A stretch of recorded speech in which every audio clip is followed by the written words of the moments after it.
Hello and नमस्कार। मैं अनुज शर्मा और आप देख रहे हैं मेरे YouTube channel just crack it. जैसे कि हम जानते हैं कि इडियम्स एंड फ्रेजेस हमारे कॉम्पिटिटिव एग्ज़ाम्स और 12th बोर्ड एग्ज़ाम्स के स्टूडेंट्स के लिए बहुत ही इंपॉर्टेंट होते हैं। तो इसलिए आज हम अपने स्टूडेंट्स के लिए लाए हैं 10 most important idioms and phrases और उसके साथ कुछ ऐसी ट्रिक्स जो आपको इन इडियम्स एंड फ्रेजेस को याद करने के लिए बहुत बेहतर होंगी, जिसकी सहायता से, जिसकी हेल्प से आप इन इडियम्स एंड फ्रेजेस को इस वीडियो से ही याद कर लेंगे। तो चलिए वीडियो को शुरू करते हैं। हाँ, इससे पहले मेरी वीडियो को लाइक कर दीजिए, शेयर कर दीजिए और मेरे चैनल को सब्सक्राइब करना ना भूलिए। चलिए वीडियो को शुरू करते हैं। हमारा पहला इडियम है आ बेड ऑफ रोजेस। रोजेस यानी कि गुलाब, बेड यानी कि बिस्तर, गुलाबों का बिस्तर। इससे सीधा सीधा मतलब निकलता है कि ये कोई सरल कार्य होगा, यानी कि ईजी वर्क। तो आ बेड ऑफ रोजेस इडियम का क्या मीनिंग निकलता है? ईजी वर्क, यानी कि कोई सरल कार्य है। क्योंकि रोजेस जो होते हैं वो किसी भी इजी वर्क को करने के लिए हम इंस्पायर करते हैं। तो इससे सीधा सीधा मतलब ये निकलता है कि आ बेड ऑफ रोजेस का सीधा सीधा मतलब है ईजी वर्क। अब हम अपने दूसरे इडियम पे आते हैं। आ बोल्ट फ्रॉम द ब्लू। जो हमारा स्काई होता है वो ब्लू होता है। अगर हमारी ब्लू स्काई से कोई चीज़ अचानक गिर जाए तो वो क्या होगा कि हमें एकदम से वो सरप्राइज कर देगा, क्योंकि वो क्या हुआ, एक सडन इवेंट हुआ है। तो अब ball from the blue, blue यानी कि स्काई, इससे हम अपनी क्या इंस्पिरेशन ले सकते हैं कि सडन इवेंट यानी कि कोई अचानक हुई हुई घटना। तो सीधा सीधा संबंध ये निकलता है कि अब ball from the blue present करता है सडन इवेंट को, यानी कि अप्रत्याशित घटना, कोई ऐसी घटना जिसकी हमने प्रत्याशा नहीं की हुई, हमने उसके बारे में सोचा ही नहीं लेकिन वो घटित हो गई, तो उसको बोलते हैं a bolt from the blue. Third idiom है a bone of contention. Contention का मतलब होता है फाइट या डिस्प्यूट, यानी कि कोई झगड़ा। डिस्प्यूट का मतलब भी झगड़ा ही होता है। बोन माने होता है हड्डी।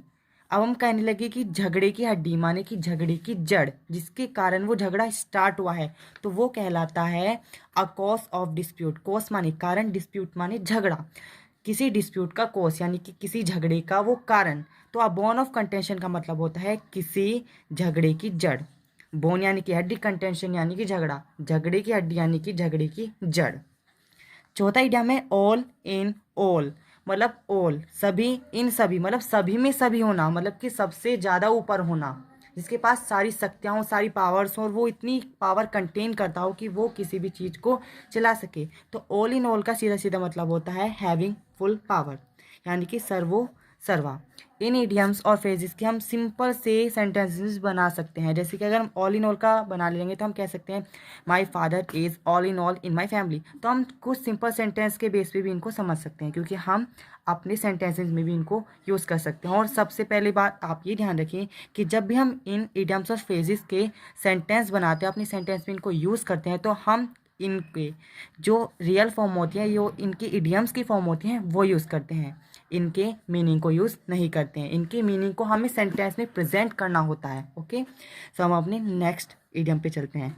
नेक्स्ट इडियम है एट। पांचवा जो इडियम है वो है एट होम इन।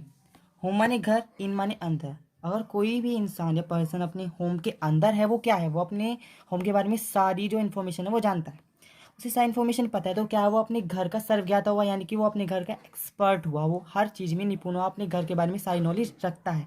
तो एट होम इन यानी कि अपने घर के अंदर होना, इससे मतलब निकलता है कि वो हर चीज़ जानता है, तो वो एक्सपर्ट है। एक्सपर्ट यानी कि निपुण। हमारा अगला जो इडियम है वो है बैड ब्लड। बैड पूरा, ब्लड माने की होता है खून। जिसका खून बुरा होगा कैसा होगा, वो एनिमी होगा। और जो एनिमी होगा उसके अंदर कैसा गुण पाया जाएगा, एनमिटी का, यानी कि शत्रुता का। तो इसलिए बैड ब्लड रिप्रेजेंट करता है एनिमिटी यानी कि शत्रुता को। नेक्स्ट इडियम है बरी द हैचेट। बरी का मतलब होता है जलाना।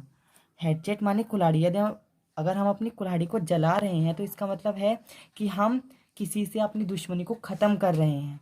अपनी जो हमारी एनिमिटी चली आ रही थी, हम उसके एनिमी हैं हम, लेकिन उसको अब ख़त्म कर रहे हैं क्योंकि हमने अपनी कुल्हाड़ी जला दी, तो हम उससे किसी भी चीज़ से वार नहीं कर पाएंगे।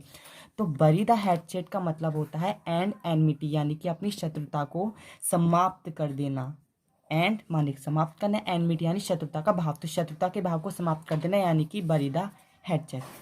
अगला जो हमारा इडियम है वो है कैरी। कैरी माने ले जाना, the day, carry the day, मतलब उस दिन को ले जाना, तो उस दिन पर विजय प्राप्त कर लेना, यानी कि बी विक्टोरियस, किसी भी क्षेत्र में विजय होना, विजय प्राप्त करना या विजयी हो जाना, वो रिप्रेजेंट करता है कैरी द डे, क्योंकि जो जीत गया दिन उसका कहते हैं ना, तो वही रिप्रेजेंट कर रहा है बी विक्टोरियस यानी कि कैरी द डे, विजयी होना। हमारा नेक्स्ट इडियम है फेयर एंड स्क्वायर। फेयर माने भला, स्क्वायर माने होता है स्क्वायर वर्ग, मैथ में जाना जाता है।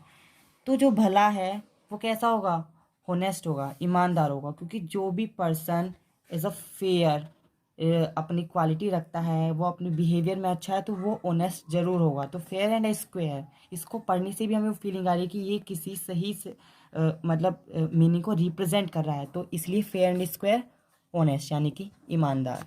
हमारा 10th जो इडियम है वो है गो, जाना, to the dogs, go to the dogs, कुत्तों को जाना, मतलब कुत्तों को जाना मतलब कि पूरी तरह बर्बाद हो जाना। टू बी र्यून, र्यून माने होता है बर्बाद होना, र्यून, और ये इसकी थर्ड फॉर्म है। टू बी माने होना, र्यून माने बिल्कुल खत्म हो जाना, तो खत्म हो जाना अर्थात बर्बाद होना। Go to the dogs. तो ये 10 के 10 जो इडियम्स थे वो बहुत इंपॉर्टेंट है सभी एग्जाम्स के लिए। ये कुछ सिंपल ट्रिक्स थी लर्न करने के लिए इडियम्स और फ्रेजेस को। सो इन 10 के 10 इडियम्स और फ्रेजेस को आप अगर आप अच्छे से लर्न कर लेते हैं तो आपके लिए बहुत ही बेनिफिशियल होगा इन ऑल द एग्जाम्स। आप स्क्रीनशॉट ले सकते हैं। ओके, सो प्लीज़ मेरे चैनल को सब्सक्राइब कर दीजिए और मेरी वीडियो को लाइक कीजिए, शेयर कीजिए।